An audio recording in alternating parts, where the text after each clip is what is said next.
Our guest speaker, as you can look in your program, is a very accomplished young man. He is an author. He has been in many, many organizations. I met him, oh my gosh, I might say 10, 12 years ago. He didn't have as many gray hairs as he has now, so you'll get to see that too. But with a young man who's doing as much as he was doing and having a family to go with all of that.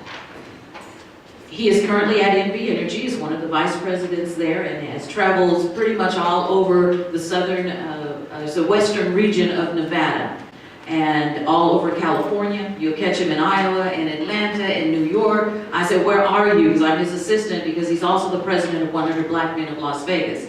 It is my pleasure to bring to you our keynote speaker for this morning's brunch, our first annual brunch. Please welcome Mr. Brian Paul.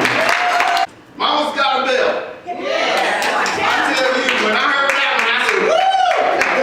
Because Mama's got a bell. Being from spending time, a lot of time, actually 10 years in Georgia, you start to know about Mama's got a bell, right? So that's important for Mama to have a belt. And it's important for y'all to have belts too.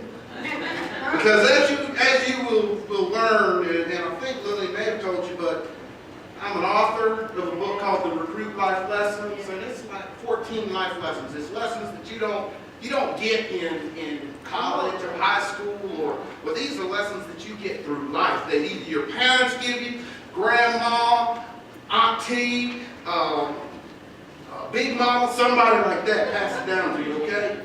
So one of these life lessons is that I call it, perception matters. Perception is important because when you come in and you're walking around and you're talking to people, your perception matters. Whether they take you seriously or not matters. And if you're walking around with your pants sagging and your belt, no belt on, and that's why Mama got a belt, is so important. But perceptions matter. Because when I walked in here, I am sure that each of you looked at me and said, what the hell? This is who? Are you serious? Yeah, and you can't see my pants leg is tucked into my sock. My tie was outside my collar. My collar was folded wrong. But it's very important that you understand that perceptions matter. How you see you isn't necessarily how everyone else will see you. So when you think that you're walking around being cool with your pants sagging down, other people are seeing that is a gentleman or a young man that is not employable. When you're walking around with your thong showing out from under your waistband and your jeans, you're thinking that you're looking awfully cute and sexy. Somebody else is thinking, what? Now, some people might think that's awfully cute. But the people that wear their pants sagging, do you know where most of them are employed? Go up 95, just a few miles north of here, and it's called High Desert. And there's a minimum, minimum facility, security facility just across the street from High Desert. And both of those are the Nevada State Prisons. And you're walking around thinking you're looking so sexy with your G-string showing and your thong showing. Some may be saying, unless you're an underwear model, we don't understand why you have your pants or your underwear showing. So remember that perceptions matter. Yes. Another chapter in the book. Get used to wearing a suit or a dress. Now, my wife and I just went to a concert. My oldest son, who's 13, had a band concert, and they were supposed to be in tuxedos. So these young men are their jackets, their shirts with the bow tie on, and then we look around and what? The young man has the shirt to his tuxedo hanging out below his jacket. Now, who told him that that was appropriate? And shame on the band director for not calling him on. Then I looked around, and as I watched the stage, I noticed these gentlemen in tuxedos and suits with tennis shoes on. You knew where I was going. Thank you.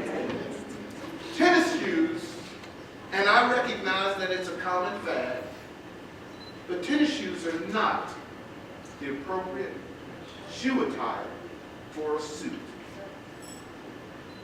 You may think it looks cool. You may think you look right. That girl's going to say, "Ooh, look at those shoes." But tennis shoes go with shorts, jeans, maybe khakis, but not a suit. So get used to wearing the proper attire together. Okay?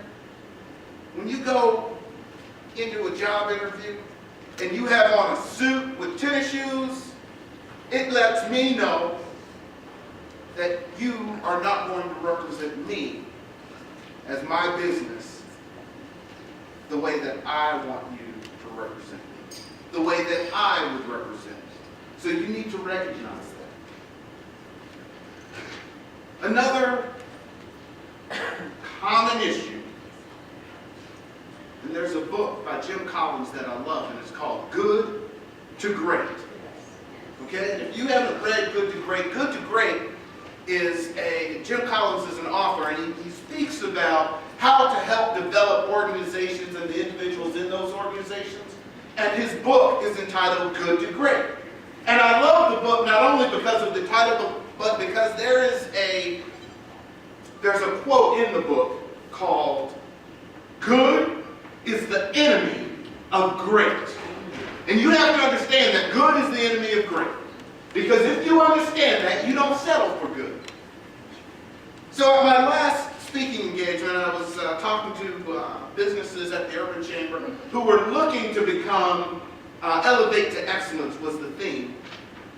And I rattled off this, I'll just do it for you today.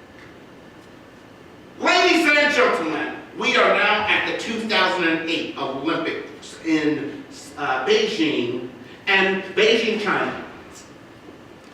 The field is lined up for the 100-meter sprint. And they're off, and there they go. This young man from Jamaica is slow out of the gates, but he is catching the pack. We are 50 meters into this race, and he's moving. He is moving out front. 60 meters, 70 meters, he's out in front, ladies and gentlemen. 80 meters, he's so far out in front of the rest of the pack. He's doing what? He's slowing down. Yes, he is gliding, and 100 meters out, he glides across the finish line. The crowd is on their feet. His teammates look at the pandemonium in the stadium, except for one man in Las Vegas, Nevada. And that young man, or that one man, was me. Why was I not up cheering for Usain Bolt, now known as Lightning Bolt, because he's so fast? He set a new world record of 9.69 in the 100-meter dash. And I was not happy about it. And I wasn't happy because he broke the world record and it was, a favorite of mine from someone else. I was upset with Usain Bolt because he stopped running. He stopped running in the middle of the race. 80 meters into the race, he stopped running. He had 20 meters left to go, and I just figured that an Olympian, an athlete at that caliber would understand elevating to excellence, would understand giving it his all or her all the way through to the finish line. Yes, he set a new world record of 9.69, but my question becomes, what would that have been if he would have just kept running? So you need to understand. The other lesson in that, now I do admire him because although he started out of the gate slow, kind of didn't get off to a good start, He kept running. He gave it his all during at least the first 80 meters of the race. But he didn't finish the race. And each of us needs to understand that there is a race to be run. Life is a race to be run. And we need to give it our all the way through to the finish line. I think it's so important that each of us recognize that we have a purpose, that we are here for a reason. Mama's Got a Belt is doing something in the community for our youth. Quite frankly, some of our older folks too. But anyway, that's another story. But I was born to be somebody. I was born to achieve something. I am here, and you each have to realize that when you are here, and when you are here walking around, and whether you're in the community, at school, on the job, wherever you are, in church, you are representing more than just yourself. You are representing your family. You're representing organizations that you participate in or are members of. And quite frankly, you're representing your race. How many times have you tried a new food? Tried a new activity? You did it once, and from that one time you said, I don't like that. I do not like peas, and I'm never eating peas again. That's my youngest son. Hates peas. I don't like green beans. My daughter. I don't like beans. My 13-year-old son. So, after trying something once, you will often declare that you do not like it. Sometimes you are the only African American person that someone else will ever meet. And you represent an entire nation of black or white or Asian or Latino, Hispanic, whatever that culture. You could be that only person they've ever met. And based on that interaction with you, they're going to declare, I like him or them, or I don't. Recognize that. That feeds into another chapter of my book called Every Day is Your Interview. But the reason that's important is because you have to realize, as high school students, your interview for college started when you were a freshman. Not when you start filling out that job application for college, that college application.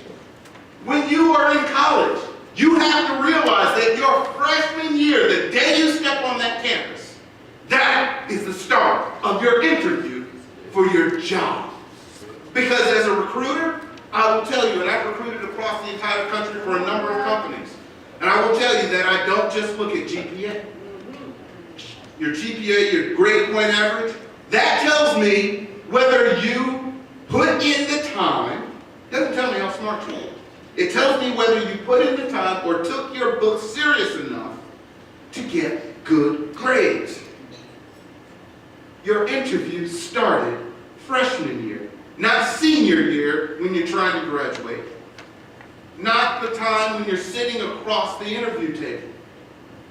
And for those of us who are already employed, you need to recognize that your interview for that next promotion, that next job, your interview is already started. When they asked you if you could stay late and get that project done and you did it, when you stayed the weekend to make that happen, I can tell you every promotion that I've gotten thus far, I have not asked for the promotion. I was approached for the promotion. Mr. Pauling, are you interested in becoming the Executive of Ethics and Corporate Compliance for NV Energy? Mr. Pauling, are you interested in becoming the Director of FERC Compliance, Federal Energy Regulatory Commission Compliance? Mr. Pauling, we need someone over as Director of Customer Service and Billing. Would you be willing to go over to that position? Mr. Pauling, we need you as the Director of internal and external financial reporting for our corporation. Will you go and do that job? And it's not because I'm so great. It's because I recognize that every day is my interview. So every day when I walk in that door, people say, "You wear a suit every day?" And I say, "Yes, I do." It's because I'm dressing for the job that I want, not the job that I have. Come on now. Every day is your interview. Now I'm going to just do a quick thing here, and I'm going to ask you, tell me some characteristics. I need characteristics of what you would call a great leader.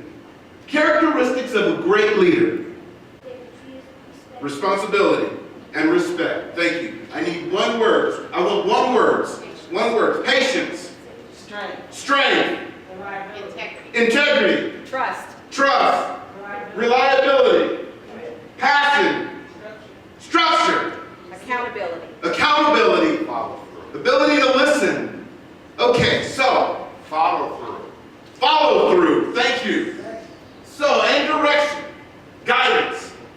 All of these terms, not one of them speaks to a skill set. They all speak to your character. So begin to live with character. So when I say I'm developing leaders, I don't just develop leaders, I develop leaders with character. Why? Because my one word is credibility. And the reason I use the term credibility is because two things, as I see it, merge together. Consistency and integrity. So integrity, being consistent, is credibility. And that says that I can trust you with my daughter when you take her out on that first date. That says I can trust you with the cash at my business, in the cash register. That says I can trust you in my home without being fearful that things will be disappearing when I come back. That means I trust you. Your track record, your credibility, your integrity, the fact that I can look to a long track record speaks to who you are and what I can trust you with. Credibility. We teach our mentees, and as Lillian told you, I'm the president of the 100 Black Men of Las Vegas. We teach them a game called chess. In the game of chess, it is said, you have to think 3 moves ahead. It's not, I'm going to move here, wait to see what you do. Before you make that move, you're thinking, what options do my opponent have? And if they do this, and then I'm going to do this, and then they're going to do this, and then I'm going to do this. So it's 3 moves ahead, minimum. Your choices have impact. Yes, I do know where it begins, and which is why I said that the uniform for sagging began in prison. Sagging began because prisoners didn't have a belt. Do you recognize that as a nation, we determine how many prisons we need to build by how many students can read before 8th grade? That's the calculation. We look at what your reading level is before 8th grade, and we can then map out exactly how many students or people will be going to prison. Because if you can't read, you can't do a job, and if you can't do a job, then there's only one other thing that you'd like me to be doing. I appreciate you having this, and if there are questions, you can reach me at the 100. Thank you all.